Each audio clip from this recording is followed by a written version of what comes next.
Hey, it's Kate with WTI, and I want to share with you this incredible detox shampoo. So I don't use a lot of product in my hair. I don't get a lot of buildup. I don't really use dry shampoo, but I do live where there's hard water. And so I get that mineral buildup in my hair.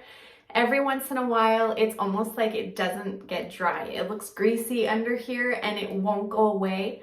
I used to have to use vinegar. I would wash my hair with vinegar, and you can imagine how gross that was. This actually has apple cider vinegar right in the formula. So it does exactly what I was doing with that nasty vinegar, but it smells delicious. It works just like a regular shampoo. You can use this on a regular basis if you use a lot of product, or occasionally if you're like me and just every now and then you need to get rid of all the gunk.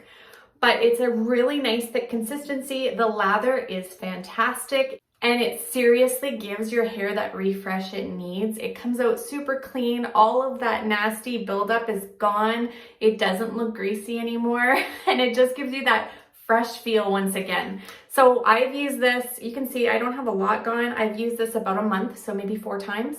But it is my absolute favorite clarifying shampoo that I've ever tried. So I cannot recommend this enough. OUAI is awesome all around, but this one is really one to try. And that's my point of view.